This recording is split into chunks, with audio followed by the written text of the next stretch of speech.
Hello, everyone. It's just Jules here. I'm here to read to you guys a story that I wrote back in 2019 called Playing Hearts.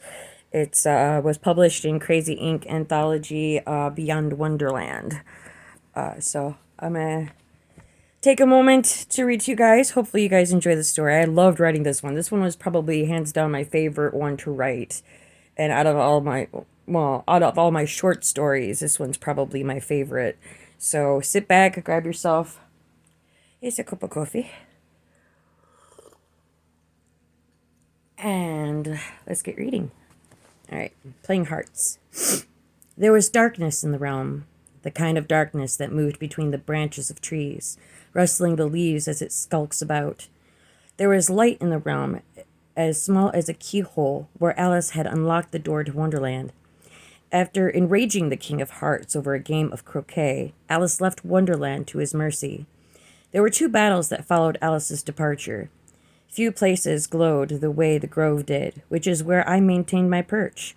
I was always free to come and go as I pleased, and what pleased me more was the shape I had taken. Oh, how I enjoyed being a cat. I always thought they were the most graceful of animals, and the stealthiest, which was a distinctive part of my personality. I thrived upon stealth the way the king thrived upon his wars and edicts. I remember laughing quietly in a nearby tree when I first met Alice. I had groomed my fine coat of coal black fur until it glistened in the sunlight. "You are a cat."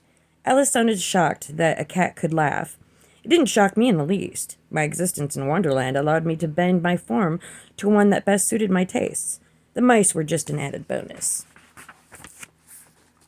"Indeed I am, at least now," I replied as I tiptoed down the branch so I was closer to her. I regarded her curiously as I noted the peachy hue to her skin, the bright jewel-like blue eyes that were more luminous than the crystal rivers, and the way they danced when she spoke. She was so full of wide-eyed, childlike curiosity. Her awe at the world struck me, which is why I kept a close watch on her while she was in Wonderland. Even when she angered the queen, I still minded her and made sure her trip home was expedient. I felt the war coming, as one would predict a storm. I knew the truth of the queen's affair, but kept mum on the subject. I was more of a spectator. Interactions weren't exactly common for one who spends most of their time basking in the sunshine at the top of a willow tree. I loved the way the fragrant flowers cut out the trunk in overhanging lace that hung like draperies. The scent, an extraordinary combination of plumeria and honeysuckle. At least that's how Alice described it. What I loved was with such ease I could climb to the tallest branch and nestle in the crook where the branch connects to the trunk. I would spend a few moments a day rubbing myself along the edge of it, my loose fur clinging to the bark until it was a soft bed after a while. It was more like a nest after all that time. I noticed her at first after she met the morbidly obese caterpillar that slunk down the path around the spade-shaped gardens, smoking a hookah. Curious creatures sprung forth with flutterbys, flitting their iridescent powdery blue wings with the crocus flowers blooming pixies. Pixies. They were the atrocious little things. I would spend my evenings hunting down. Their bite was venomous. Flowers would spring out from the wounds as they would progressively repopulate. In a swarm, one would turn into a flowering bed, forever alive and enclosed in the weeds and brambles. Once in a while, I would catch a poor fellow trapped on the ground. I held a most interesting conversation with a field mouse who had been bitten multiple times. He begged for death, but I wasn't in the mood for mouse that evening. Eventually, the conversations died down when the pixies would get frustrated with all the noise and hullabaloo and bite their tongues. "You're a cat," she repeated. "I have never heard a cat laugh before." "That makes 2 of us," I replied as I brushed my tail across against the tree. "How is it you can speak?" Her eyes narrowed curiously as she cocked her head to the side. I purred as I hopped down to take a closer inspection of this peculiar girl. I was once something, I suppose. I honestly can't remember. I could be human, I could be an alligator, I could be a fly in the wall, a skeleton in a closet, or an elephant in the room. She regarded me with her mouth agape, not understanding. "So you weren't always a cat. And you weren't always in Wonderland." "Wonderland, is this what this place is named?" she asked quietly. Her voice reminded me of a music box. a light aria that turned into a breath that blew dandelion puffs. That was the thing about the wind. It carried things, many things. Even the breath of a whisper was revealed by the wind as a trumpet would sound. One had to watch what one said. The wind was always listening and would always tell one secrets, without fail. Some secrets should have never been uttered. The queen should have known better. Words whispered in the throes of passion with her beloved Mad Hatter. He was a lanky fellow who wore a top hat made from moleskin and metal, its gears churning over top his skull. He was a clockwork being, neither human nor machine, stuck somewhere in between. He was void of emotion, a rather cumbersome chap. That was until he was summoned by the king, who commissioned him a new crown. The queen was intrigued, a man with nuts and bolts, gadgets and gears who made the most exquisite of hats imbued with magic. There was one he had boasted of that would turn ice into fireflies that burned like candle with the hot ash falling from their rumps. I had to admit they were quite beautiful, but held as much value as a corn husk. What caught her attention was the crown. He constructed it with silk and briarwood, gently brushed, stained with molten gold, with diamonds and pink sapphires set in weaving circles, like how one would run one's fingers through sand. The crown, like the other hats the Hatter created, was imbued with the magic to steal hearts.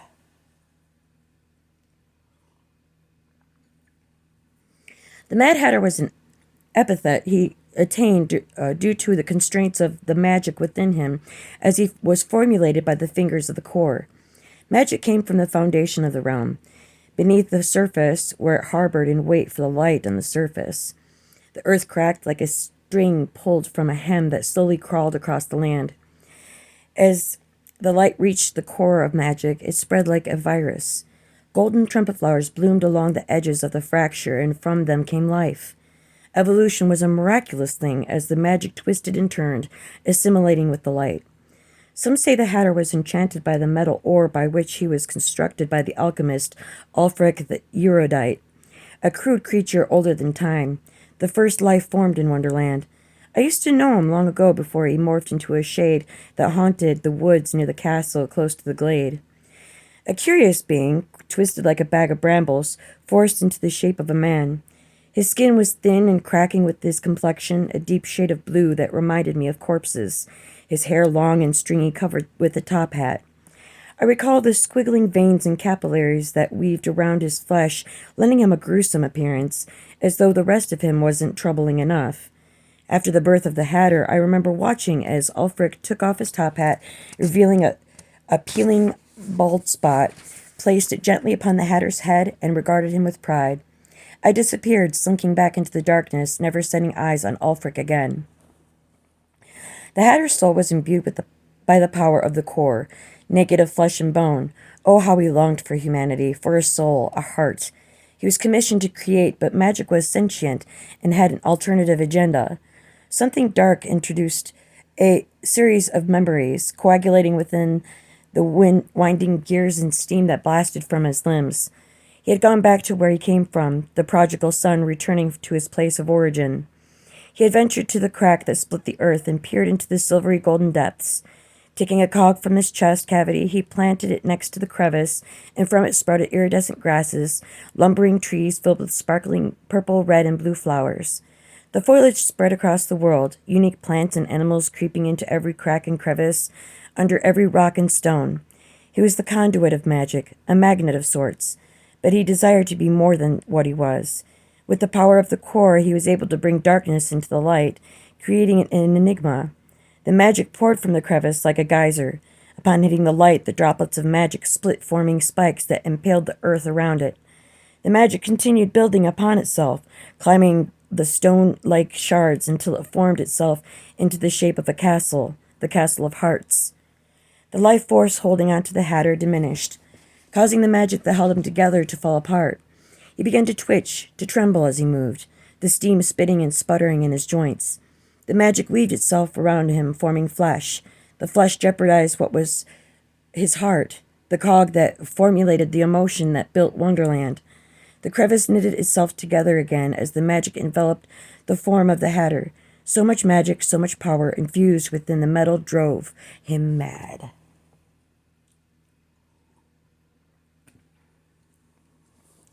The only means for the darkness to maintain contact with the light was through the Hatter, though the madness that consumed him that demanded he make hats. He filtered his overflowing magic into each one, from hats that gave the wearer the power of foresight to the ones that formed a trap door into the dungeons of the castle. Days, weeks, months at a time, he would remain on a small patch of land on the east side of the river, a mile and a half away from the glade. He was a solitary creature, and most feared him. I didn't. I could see why the king desired the power of the Hatter so. I overheard him refer to him as the source of magic. The king's intent was to unearth the Hatter's heart, the source of his talent, the cog that built the castle. The king set out to convince his queen to develop a rapport of sorts.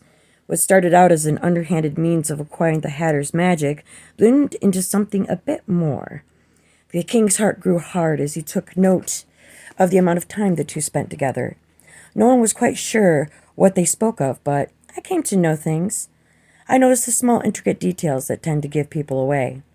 She wasn't all that beautiful. Her face was the shape of a heart, but her nose was crooked, her teeth crooked, and her smile was crooked as well.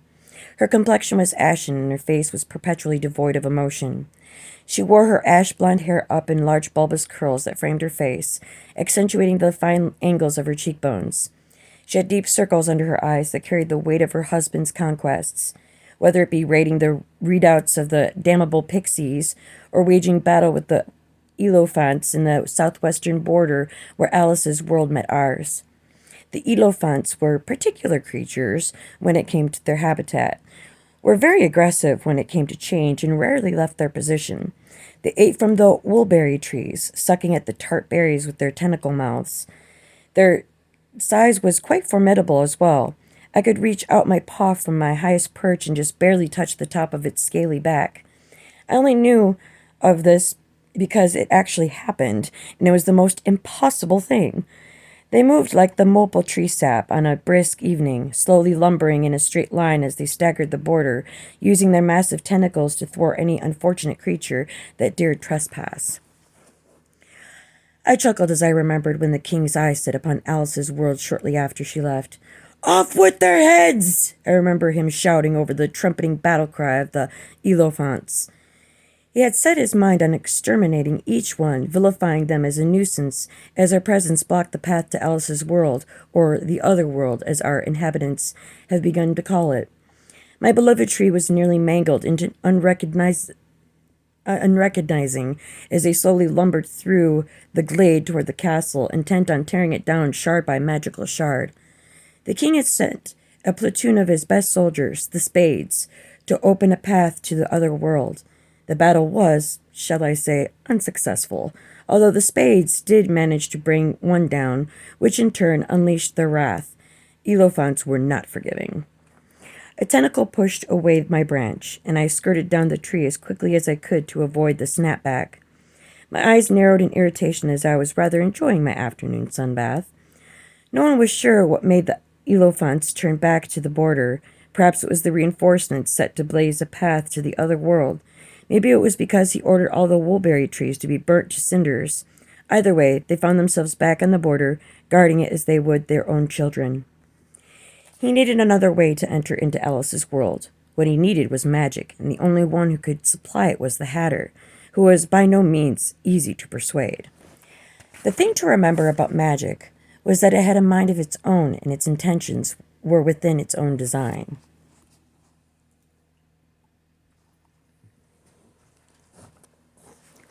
"I want the magic, and I want it now. Where is that damnable cat?" The King of Hearts hissed one breezy morning while strutting about the courtyard.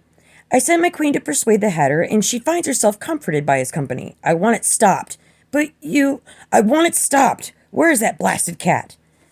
The Knave of Hearts approached with its head bowed. "My apologies, Your Majesty, but we sort of hit a snag." "What kind of snag?" he roared. The king was a plump little fellow that appeared dwarfish in height. He was rather fond of his briarwood crown, so much so that he had worn down the hair from his shiny round head. His attire was emblazoned with burnt-out crimson velvet hearts. His jacket was trimmed in rabbit fur, the very same rabbit that Alice saw running into the rabbit hole. His death was a warning to all the denizens of Wonderland, should we ever think to enter the other world without him. Never mind the fact that Alice's world was one without magic. What would he want from a place as dull as that was beyond my understanding. Then again, the king wasn't exactly a rational individual. I allowed my colors to fade into the backdrop as I listened, my lips curling into a maniacal grin. The things you hear sometimes, I mused, curling into a ball underneath a rapple-born hedge, as if I would comply. From my vantage point, I could see the game of croquet he and another card were playing. That was when I noticed it, that glimmer within her eyes as she passed by the window overlooking the courtyard on the second floor of the castle. The more I watched, the more entertained I felt. Well, this is something new, I purred to myself. Well, you see, Your Majesty, you see, out with it already. We can't see him, the Knave of Hearts said, his tone meek. The king's face reddened, which amused me. He looked like a cup of blood tea with how his liquid-like expressions changed. From fury to resentment to rage to annoyance. He gripped the handle of the croquet mallet with a plump hand and hit the ball as hard as he could through the wicket, the ball careening into the hedge next to me. I sniggered. What could that rump roast of a man want with me? As though I could, with the swish of my tail, relinquish to him the magic he so desired. Now look and see what you've made me do, the king went on, huffing about. I'm so sorry, Your Majesty, the knave replied as he wobbled toward the hedge to fetch the ball. I watched with amusement as the card bent slightly and slipped underneath the hedge. A moment later, the ball rolled out from underneath, and the card slipping out after. I didn't even flinch, just shot him a glare he couldn't see and went about with my nap.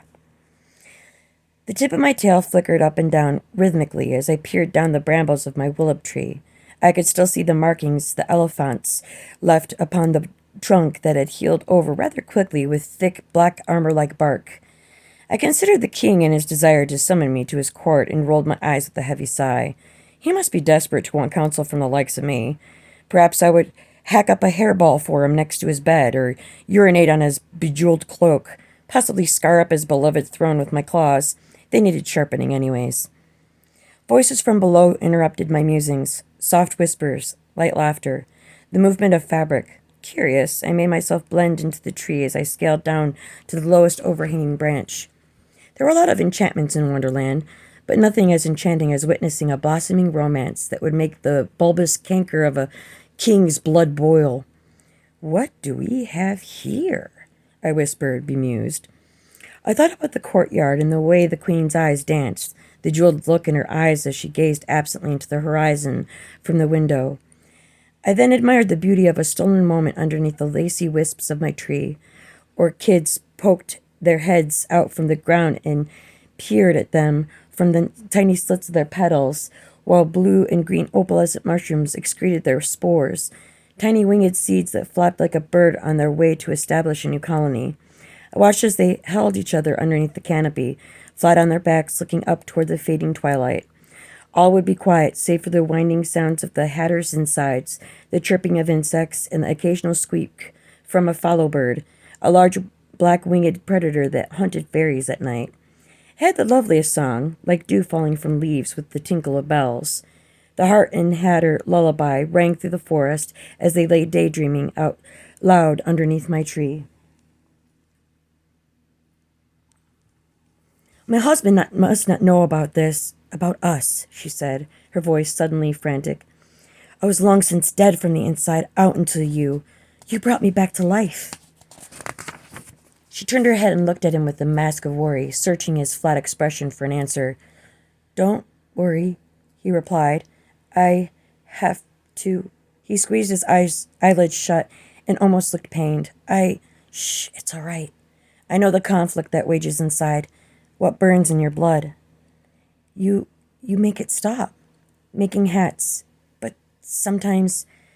She nodded her head slowly, understanding. He stammered, looking at her blankly. Something has stirred, he said, touching 2 fingers to his chest. Within me. Something. There are no words. The thing that I have learned while not being seen, I prided myself on my ability to withstand the urge to contribute to the social order. I was a spectator. Once in a while, like with Alice, I would reveal myself and fill their heads with riddles and references. This particular conversation piqued my interest, as it seemed to echo through the glade. It was as though time had paused, and all of Wonderland quieted to a soft hum just for them. She smiled and squeezed his hand. I think I know what that is, and I think I know how I can help you understand it. His eyes blinked for a few moments, out of confusion, his long angled nose brushing her cheek as he turned to meet her gaze. Please don't fret over me. There is no help, he replied, his voice monotone, that seemed to squeak every so often as the gears in his voice box jumbled. Indeed there is, my love. He cocked his head to the side. What? She sat up slightly, and his arm retreated out from underneath her. She flipped to her side and began unfastening the top buttons on her shirred blouse. The hatter reached out and gently grasped her hands. No, she smiled and said, It's okay, and then gently pushed his hands away. They retreated to his lap, but his eyes never left hers. The vibrancy of his hair was reflected in the milky white moonlight, as if it were gracing them in its glory. The gold iris of the hatter's the eyes seemingly glowed with emotion, unlike the dull, wispy yellow they were just weeks before. He was changing into something other than himself, much like I had years ago when I walked the edge of the fractured earth. I narrowed my eyes as I wondered which form he would prefer if he had chosen another. Sometimes feeling wasn't a good thing. I could see why the king envied him so, the way his magic coiled through the fabric of every hat without the burden of attachment. What I do here is something you shall tell no one of, she said, and she unbuttoned enough to expose her chest, leaving her breasts covered. Out from underneath a layer of fabric she produced a silvery gold shard. She held it up so that he could see. With one finger he touched it and recoiled, sitting up abruptly. What have you... It's a piece from the Castle of Hearts. I had walked underneath the threshold to the throne room when I noticed that it had loosened. You know that the castle is made from magic, the very essence of it. My husband, as much as he tried, as much as he wanted, he could not harness it. Everything that he attempted failed or backfired, leaving destruction in every attempt's wake. I know what it is, the hatter replied, his golden eyes twitching back and forth from the shard to the queen and back again. I don't want you to. The Queen of Hearts smiled tenderly, her lips the shape of a bow. She parted them as she gazed into his eyes. She batted her eyes slightly and lowered her face, squeezing her eyes shut. For a moment I believed her hesitation was from fear or second thoughts for betraying her husband, but she opened her eyes once more and quickly kissed him, thrusting the shard within her chest. The hatter went stiff and began to tremble. What have you... Her chest heaved with every gargling breath she took as blood began to pour from the open wound. It trickled down the silver shard embedded in her chest. She took her hands away and looked down at herself and watched as the blood poured forth from her, staining her virgin white blouse. Curiously, the blood around the wound began to glow, and from it poured liquid magic. He reached over and pulled the shard from her, and her hands shot to the open wound, magic pouring from her like a fountain. With shaking hands, she reached into the wound with her fingertips and cried out in agony. She forced them forward, her cries echoing into the darkness. Lights from the surrounding foliage dimmed. The song from the fallow bird halted. All that could be heard were her screams and the bipping, bopping, and whirring sound of the hatter's internal components. Magic dribbled from the edge of her lip as she coughed it up, but she forced her fingers through, reaching, groping, and probing until they found what they were searching for. I saw her hand contract, and with a forceful yank and a scream that vibrated the air, she ripped her heart from her chest. It came out as a ball of golden light that shone like a star within her hands. It was beating dangerously fast. But the moment the hatter sat up and placed a hand on her shoulder, he then cupped her chin with his other hand, urging her to look at him as the rhythm of the heart slowed to a gentle beat. Something was stirring inside of the hatter, and the magic knew it. It was why it was behaving so agreeably, I imagined. She took the heart with both of her hands and with another cry tore it in half. Magic continued pouring from her. Please, she pleaded, holding out the half to him. He let his hand drop from her cheek and received the half heart. I watched as her fingers shook violently as she forced them back into the wound, replacing her heart with the half. And here I thought the Elephants leaving the border wasn't an impossible thing. She took the half heart from the hatter who had it cupped within his hands and motioned for the shard. Its sheen had dulled considerably, not because of the blood or the magic that poured from her. Rather, it was as though the magic within it had depleted. Interesting. He picked it up and placed it into her empty hand. She reached over and cut a slit through his shirt and skin. The hatter didn't flinch. He just bowed his head, watching her hands closely as she worked. She opened his chest cavity to reveal his inner workings. She paused a moment as she watched the clockwork way his body operated. She placed the half heart between two rolling cogs where it adhered and began to glow even brighter than before. The flash was blinding, and it took me a moment for my sight to return. There below me were the two unlikely lovers tangled into each other's arms. The wounds had closed, the red stains from the blood disappearing with a slight shimmer. His hands were all over her, exploring her body, pulling her closer, clawing at her back as though he were trying to fuse her entire being with his. Their lips met with ferocity, with whispers. Things that the Hatter would never say, but he wasn't the Hatter anymore. "Bjorn," he said between a kiss. He began to laugh as the Queen continued to kiss his face. He pulled away slightly, then leaned in for another passionate kiss that left her hanging by her lips. He leaned back and smiled broadly. "My love, I remember my name. I was called Bjorn by my creator." "Bjorn," she whispered, her eyes still closed, as she recovered from the last kiss. She opened her eyes and smiled, placed her hands upon his cheek. "It worked. I can't believe it." She let out a breathy laugh, and she got to her feet, pulling him up with her. "I can't believe it worked." She jumped up and down, and then she stopped, her eyes widening. "What did you just say?" He chuckled. "I said I remember my name, the one my master gave me." She gasped. "The way you speak, you're not stumbling." His eyebrow raised in interest. "I guess I'm talking different, aren't I?" It's funny what love does to someone, I thought, as I arched my back and stretched. I wonder what the king would make of this. I had a feeling it would break his heart.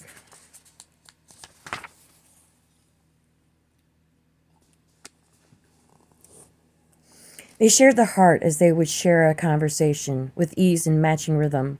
They spent more time at the glade. For most of the time they were caressing underneath my willow tree. Sometimes they walked to the center of the glade and lay upon a patch of aurea flowers. I found enjoyment strolling through them as their petals whisked off and floated wavelessly in the air. I batted at them and pounced upon the small, garish orange flowers until I was surrounded by a cloud of them. I watched as a halo of flowers floated around their heads as they moved them side to side as they spoke while watching the stars. It was one of those nights when they arrived, armed with their clubs and spades. I saw them from my perch, their bodies flapping in the wind as they marched, 2 by 2, 3 by 3, and 4 by 4. "Listen!" The Queen stopped, placing a hand over Bjorn's chest. The sound it was distant, but distinguishable. "The cards. They're here. Quickly, we have to move." "Too late, my queen." The knave of hearts emerged from the shadows and walked into the glade. His feet kicked up tufts of orange flowers. "This is treason. The king will have your heads." "No, please, don't. Please, don't harm her. I will do anything you ask," Bjorn said as he stood guard in front of the Queen, holding up his hands in a sign of submission. The cards rounded a maple tree and continued marching into the glade. They lined up 2 by 2 next to the knave and awaited instruction. "You will come with us, then. The king has banished the Queen from the castle, and she can never return. She is to remain in the glade indefinitely," the knave pronounced. "I understand. The king must know that I never intended for any of this. I had to follow my heart," Bjorn replied. He quickly turned around and grappled for the Queen's hands. "I love you," he said, and then fell to the ground as a club landed a blow against the back of his head. I couldn't help but wonder how this would all play out. I decided to reveal myself a long while after the cards shuffled out of sight. I quickly jumped from branch to branch until I landed deftly to the ground. The Queen had collapsed into a heap, tears streaming down her cheeks. Her body convulsed, her large curls bobbed with every sob. "The hands have been dealt, it appears," I said, purring as I rubbed against her back. She jumped in surprise and walked backward on her hands. "You've been watching this whole time and did nothing?" she sobbed. "What can a cat do but chase mice in the dark?" I replied. "He will be sentenced to death." "Ah, yes. But what will become of you? Perhaps you can live on with half a heart." "How do you—" "I know more than what I don't know," I replied with a purr. She slammed her fist into the ground. "I don't even know why I even bother with you, you mangy cat," she spat, and then her expression fell. Her brows knitted in pain as she doubled over, clutching her chest. I eyed her and walked to her, brushing myself against her leg. "My queen?"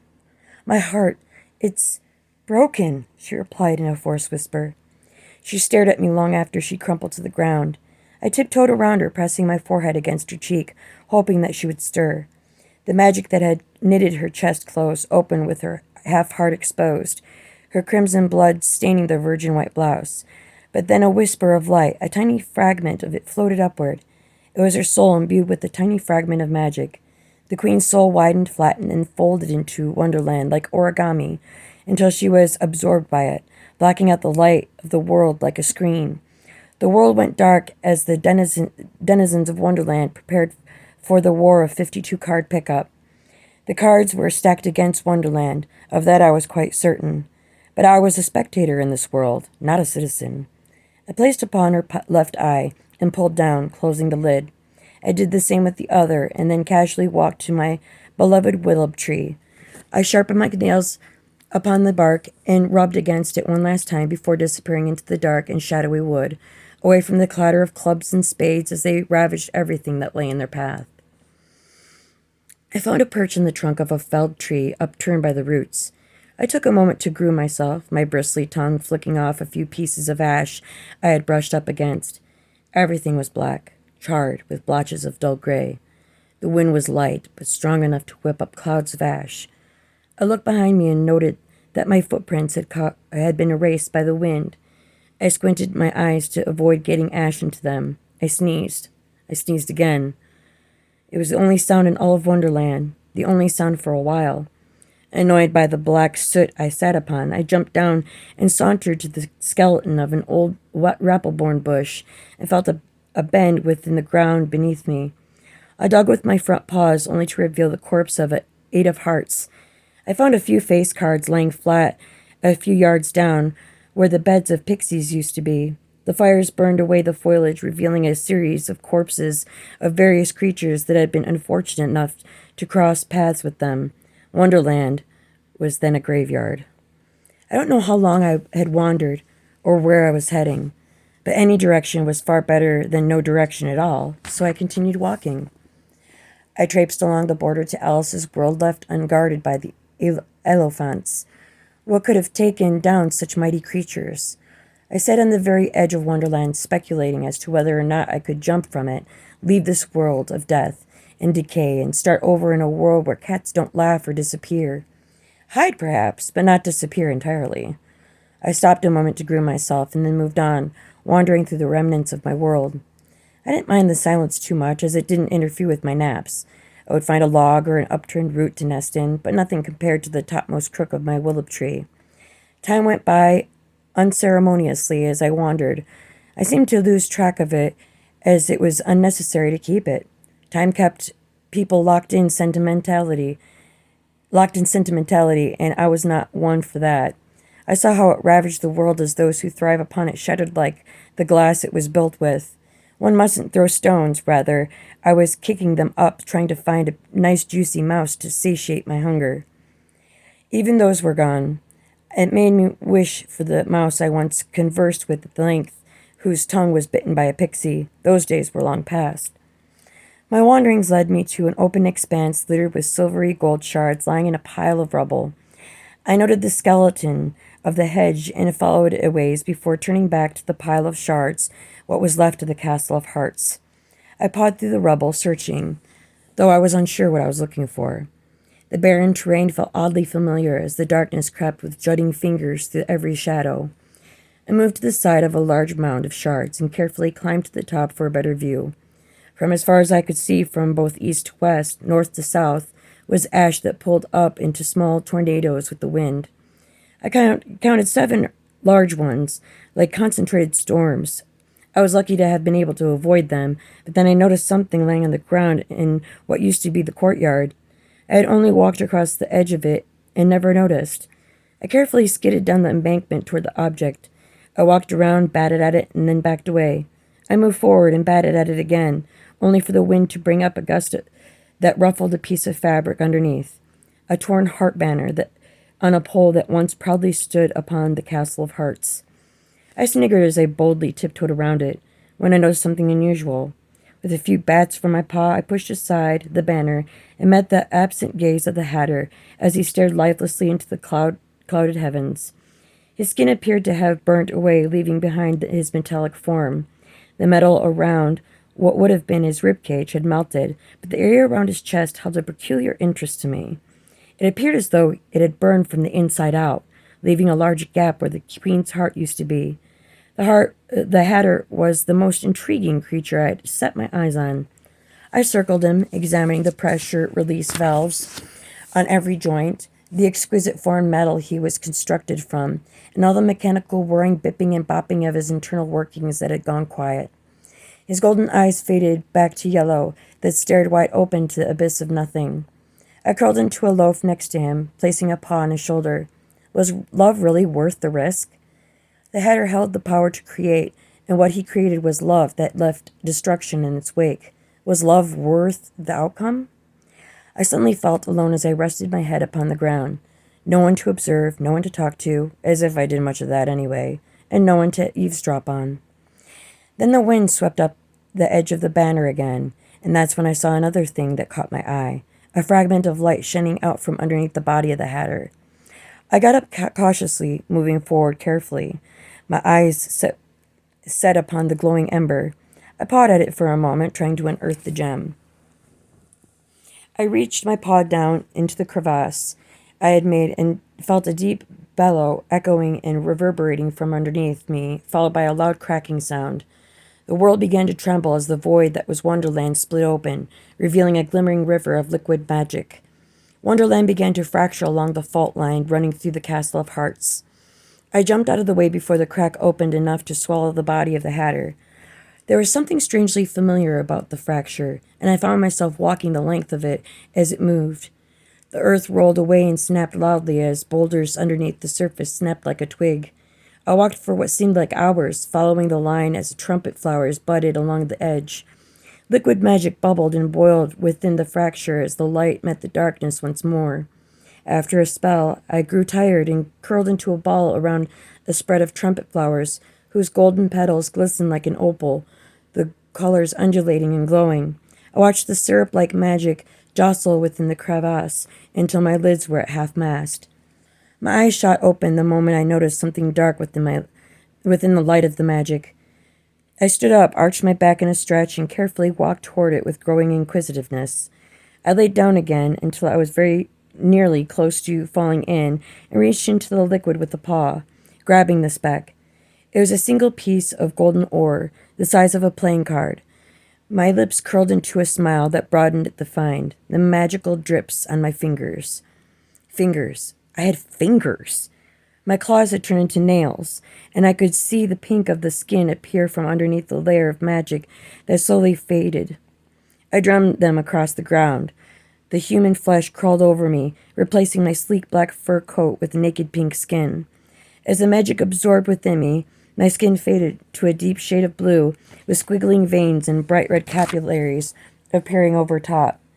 My expression twisted as my mouth widened in horror and pain. My teeth shortened and dulled, and my hair grew long and hung down in black strings around my face. My hips cracked and my legs lengthened beneath me. I held the ore in my cupped hand. I then pulled my arms and legs into myself as I laid naked next to the fracture, twitching from the pain. After what seemed like hours, I lay there, convulsing from the shock of the change. Another dark spot appeared within the liquid, and with a shaking hand I reached into the river and produced another chunk of golden ore. I thought of the small cabin the hatter lived in, and the tools I required could be found there. I would need to do what came to mind. It was really all I could do, save for wandering aimlessly over a desolate terrain for an indefinite period of time, or walking the line of the fracture. Magic had other plans in store for me, it seemed. I would create something better than myself, someone from which all life can return to Wonderland. What was I now? I couldn't remember. I could be human. I could be an alligator. I could be a fly on the wall, a skeleton in the closet, or an elephant in the room. Either way, I wasn't one to contribute to the world. I was more of a spectator. I preferred to watch from those shadows and allowed the cards to play out. Right, that was Playing Hearts, written under J.V. Stanley. Yours really. Published in Beyond Wonderland Crazy Ink Anthology in 2019. Thank you very much for listening. Thank you for being here and clicking on this video. If you want to hear more stories, I've got a few more that I've posted. And be sure to like, comment, share, and subscribe. And I will see you in the next one. Thank you for listening.